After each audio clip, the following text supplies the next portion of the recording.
Previously on the Die Circus. Session 7, A Tale of Two. Goldspire looked exactly the same. Of course it did. The streets still gleamed like polished treasure, and the banners still rippled in the breeze. And the city hummed with that same perfect rhythm. But perfection was a performance, and that day, something beneath it had slipped. Maeve noticed it first. The heart in her position felt wrong. Not dead, not yet, but strained. Each pulse came weaker than the last, further apart, like something somewhere was failing. Meanwhile, Lemon's connection to Gordon had changed.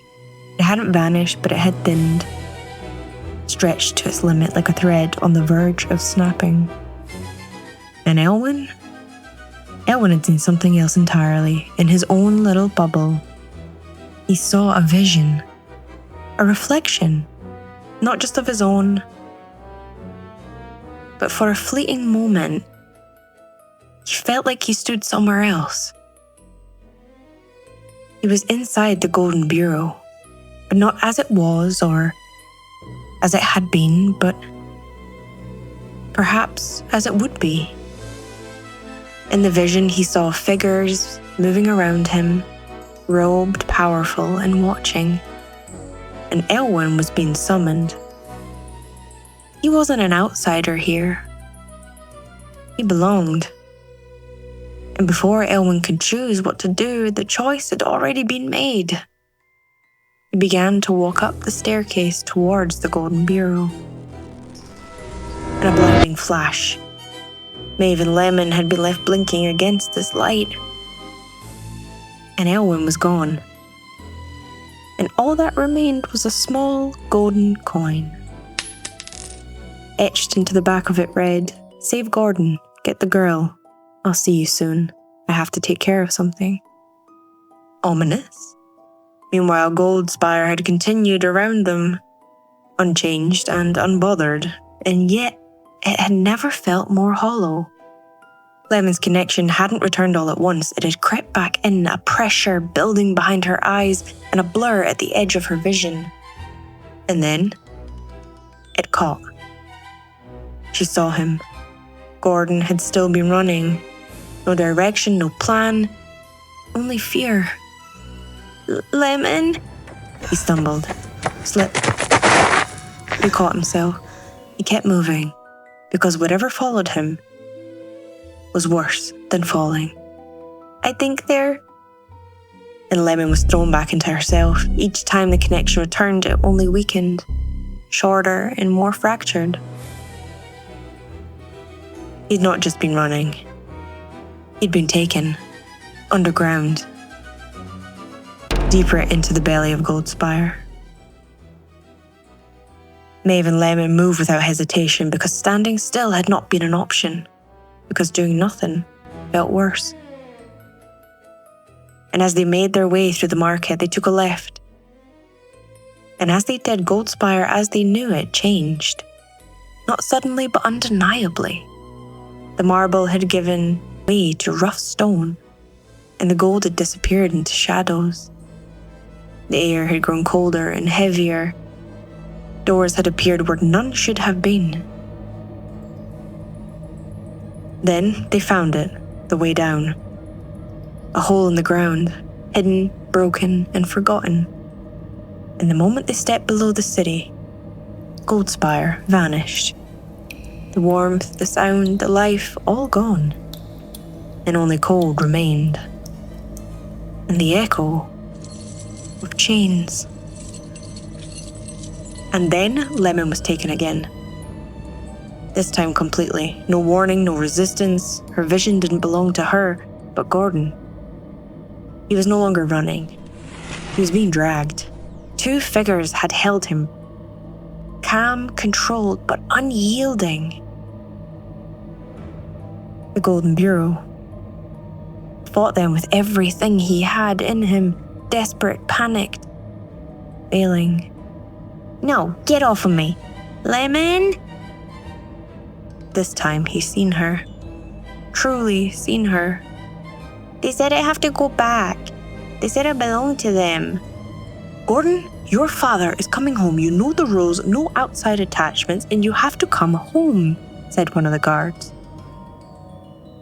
And Gordon had broken. Please don't let them take me. I want to stay with Lemon.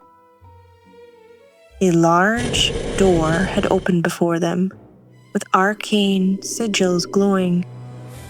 They began to drag him inside. And just as Lemon had reached the corner, she ran as fast as her legs could take her, grabbing onto Gordon before the door slammed. The guards were strong.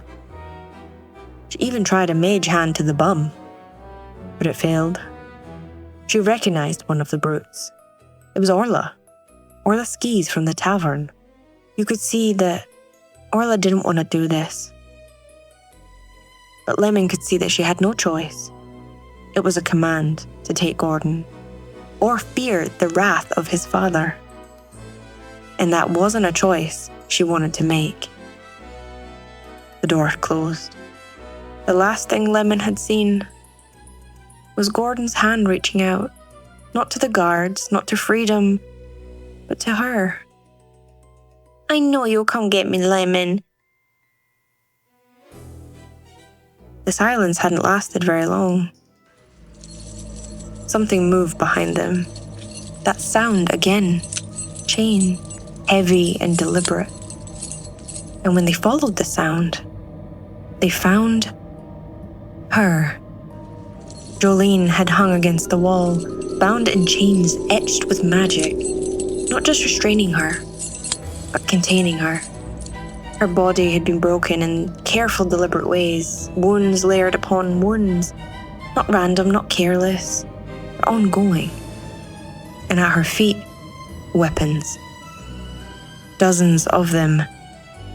And as they watched the blood run down her arms and legs, it began to harden as it dropped to the floor. It formed. Her body reacted instantly. Tension, pain, control. And still, Jolene refused to scream. Slowly, she lifted her head. Her eyes found Maeve, followed down to the heart in Maeve's hand. And despite everything, she smiled. Glad to see you kept that around. You always this slow, or did I catch you on an off day? She spits out some blood, and even then she chose not to show weakness. Maeve and Lemon tried to get her out of the chains. They tried everything they could think of,